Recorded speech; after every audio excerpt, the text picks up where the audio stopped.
Hello. ए शकील, जरा ये बताओ, आँख की शर्म भी धुल गई क्या तुम्हारी?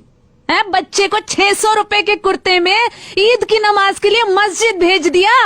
2 महीने पहले ईद की नमाज पढ़ के बच्चा मस्जिद से निकला, चंदा सा चेहरा, ऐसा कुर्ता बच्चे से पूछा मैंने, कुर्ता कितने का है? कौन? 600 रुपए का कुर्ता पहना के बच्चे को नमाज पढ़ने भेज दिया। कौन बोल रहा है? 600 रुपए का कुर्ता पहना के ईद की नमाज तुमने पढ़वा दी।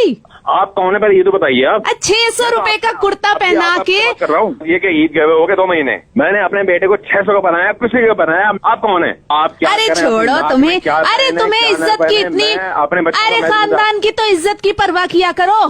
ईद की नमाज के लिए बच्चे को 600 रुपए का कुर्ता क्यों पहनाया तुमने? एक कम से कम 25,000 का तो पहनवाते। अरे देखिए 25,000 का कुर्ता नहीं होगा तो क्या नमाज नहीं होगी? यही बात मैं समझाना चाह रहा हूँ आपको शकील साहब कि अगर 1.5 लाख रुपए का बकरा नहीं करेंगे तो क्या कुर्बानी नहीं होगी? हर साल आप 1.5 लाख रुपए का बकरा खरीदते हैं और इस बार भी आपकी कोशिश है, मुझे पता चला कि 1.5 लाख से कम का बकरा नहीं खरीदेंगे ताकि लोगों को पता चले कि 1.5 लाख रुपए का बकरा है। अब जिस तरह 600 रुपए के कुर्ते में नमाज हो जाती है, 8 से 10,000 रुपए के बकरे में भी कुर्बानी हो जाती है। मैं असल में कोई नहीं होता आपकी जिंदगी में दखल देने वाला, लेकिन ये मेरा फर्ज बन जाता है कि मैं अगर कहीं ना कहीं मुझे अगर लगता है कि मैं समझा सकता हूँ और किसी तरीके से, तो ये मैंने चाहा कि मैं आपको फोन करूँ। भाई साहब मुझे एक बार बताइए, मैं अकेला कोई हूँ? और भी बहुत से लोग हैं जो खरीदते हैं, न्यूज़पेपर में नाम आता है, सब कुछ आता है। तो ये बताइए, आप कुर्बानी न्यूज़पेपर में नाम लाने के लिए कर रहे थे? और मैं ये शुरुआत आपसे करना चाह रहा हूँ और इंशाल्लाह ये उम्मीद है कि आने वाले वक्त में सबके समझ में ये बात आएगी। पता नहीं लोग दिखावा करने के लिए क्यों ऐसा करते हैं कि 1.5, 2 लाख रुपए के बकरे। आप जरा खुद सोचिए इस बात को कि 1.5 लाख के बकरे में भी कितना गोश्त होगा। अगर 1.5 लाख रुपए का बकरा ना लेके आप 10-12 हजार रुपए का बकरा ले लें तो आप इतने पैसे बचा सकते हैं। उस पैसों से गरीब लड़कियों को जिनको तालीम नहीं मिलती उनको तालीम दिला सकते हैं ताकि जिंदगी भर दुआएं मिले, या फिर पूरे साल उन बचे हुए पैसों से इतना गोश्त खरीद सकते हैं कि गरीबों को पूरे साल खिलाएं आप। बुरा मत मानिएगा, कई लोगों को बड़ा शौक है दिखाने का कि हम बहुत ज्यादा महंगा बकरा लाए हैं। अल्लाह ताला ने कुर्बानी फर्ज की है हर इंसान पे जिसके पास पैसा है, लेकिन हमें यह अकल भी दी है कि हम किस तरह अपना पैसा इस्तेमाल करें।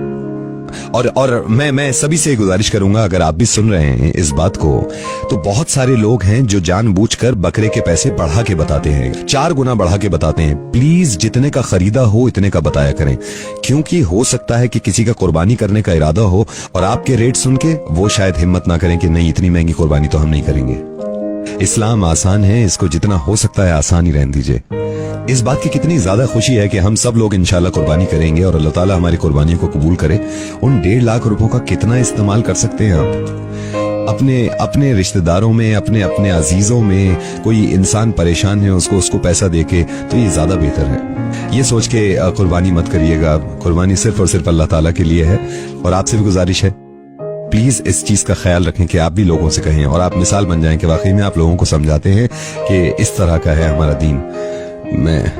मैं नवेद बोल रहा हूँ और मुझे माफ कर दीजिएगा अगर मैंने जरा सा भी आपका दिल दुखाया है, और मैं चाहता नहीं, लेकिन मुझे ये लगा कि शायद मैं कुर्ते का एग्जाम्पल दूं तो शायद आपके समझ में आ जाए, क्योंकि आपको मालूम है कि 600 रुपए का भी कुर्ता होगा तो उसमें नमाज होगी आपकी।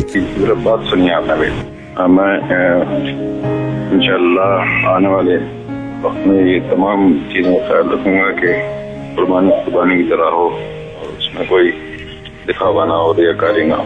जज़ाकल्लाह, दुआ में याद रखिएगा। अल्लाह हाफिज। ठीक है, जज़ाकल्लाह।